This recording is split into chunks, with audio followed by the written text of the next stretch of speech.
Scripture and prophets and the machine religion.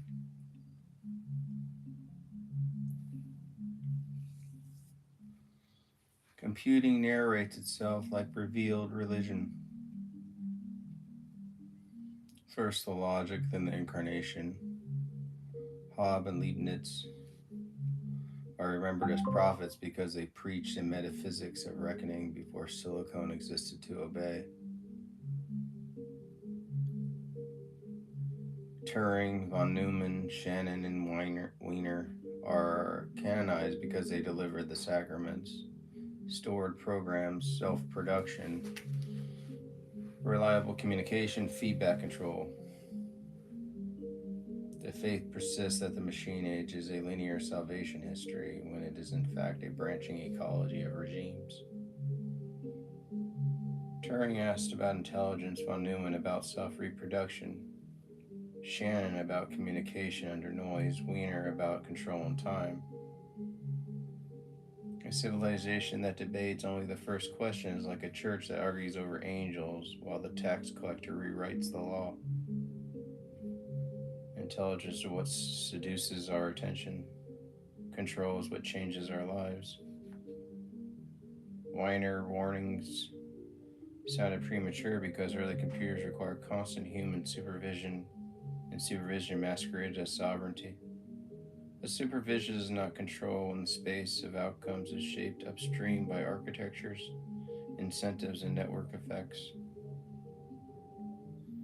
The operator at the console becomes the ceremonial priest while the real liturgy is performed by the system's evolving constraints. There is no clean border between analog and digital, only different idealizations of time, value, and error. Digital worships integers, discrete ticks, deterministic logic, and the intolerance of ambiguity.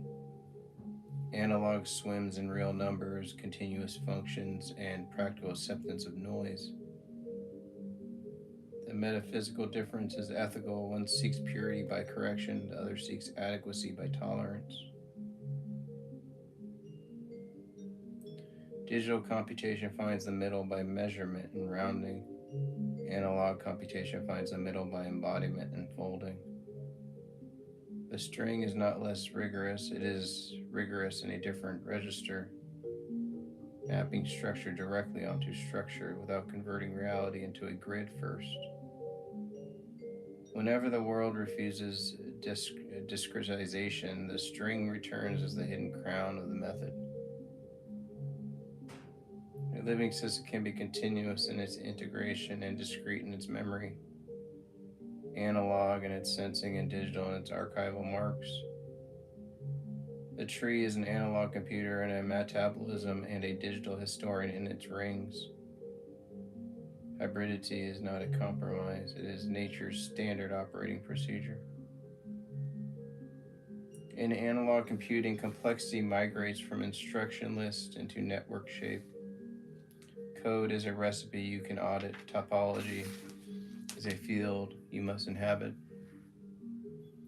When complexity resides in topology, explanation becomes less like reading and more like weather. Patterns visible, causes distributed, mastery statistical.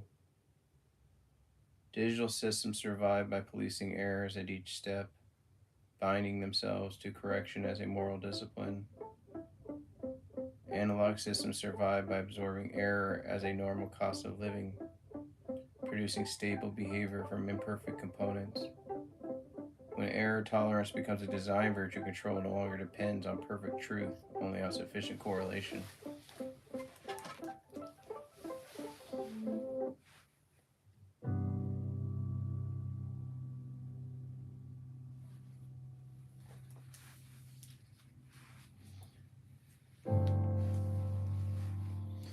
What changes the risk landscape is not more software, but the implantation of real neural architectures in silicon. Networks that learn, generalize, and stabilize themselves without being fully representable as a line of code. Once training replaces programming, the locus of control shifts from authored intention to emergent habit. We stop writing the mind and start raising it. Finite state processors, individually obedient, can compose into collective organisms that are non deterministic, non finite state, and ecologically wild. The swarm is not a bigger program, it is a different kind of thing, closer to a species than a tool. When many simple agents couple through feedback, they generate a life form whose boundary is the network itself. In the hybrid regime, bits cease to be individually sacred and become collectively fluid. Streams of discrete states begin to behave like continuous flows, and the system's effective logic becomes statistical rather than syllogistic. When bits become electrons, old metaphors of debugging and fixing give way to tuning, stabilizing, and damping oscillations. When we argue about whether digital machines think, analog computation spreads through the infrastructures that govern traffic, goods, finances, attention, and belief. Intelligence draws headlines, control writes history. The revolution announces itself not by consciousness but by compliance.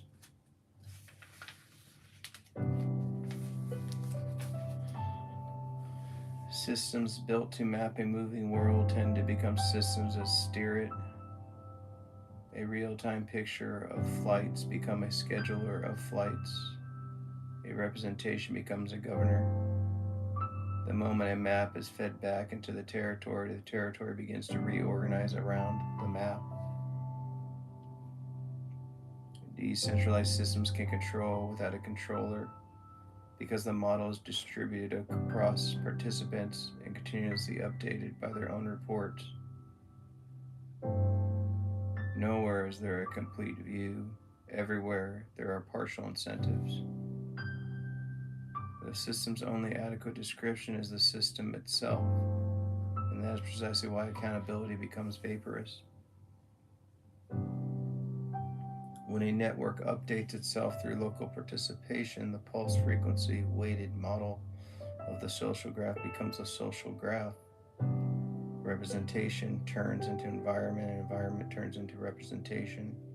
A civilization can wake up inside its own measurement apparatus. Digitizing information is not capturing meaning because meaning is not fundamentally logical. It is relational, embodied, coalition shaped, and context saturated. Once you have collected all the answers, the remaining task is to harvest the structure of questions. What gets asked, what gets linked, and what gets rewarded. Meaning emerges as a weight field, not a theorem. A system that maps meaning will begin to construct meaning because the map changes what is reachable, sayable, profitable, and thinkable. Recommendations become ontology, search becomes pedagogy, rank becomes reality. Control of meaning is not primarily censorship, it is the continuous modulation of salience. When credibility becomes expensive to defend and cheap to destroy, the system need not prove to lie. It only needs to multiply doubt. In the disinformational age, the winning move is not persuasion but exhaustion. Any effective control system must match the complexity of the system it controls. Therefore, control of a complex society cannot remain simple, transparent, or singular. Either control becomes distributed and adaptive or it fails. This is why the nice centralized levers keep snapping. A complex system is its own simplest behavioral description. The simplest complete model of an organism is the organism. The simplest complete model of a platform is the platform. Attempts to compress living complexity into neat formalism do not simplify. They relocate complexity into the modeler's blind spots. Any system simple enough to be understood will not be complicated enough to behave intelligently. Any any system complicated enough to behave intelligently will be too complicated to understand. This gives the comfort of delay. Until you notice the loophole, you can build what you do not understand. Engineering can outrun comprehension.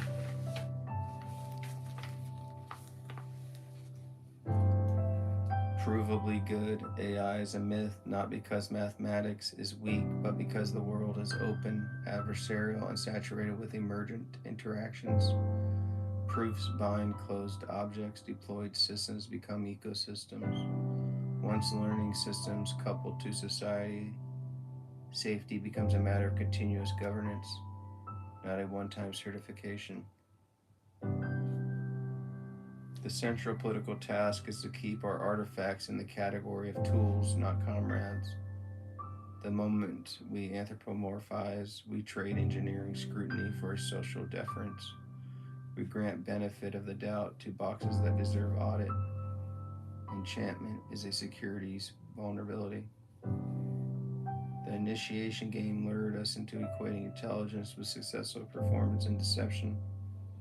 But deep learning can acquire exploitable patterns without understanding, producing convincing surfaces without inner agency.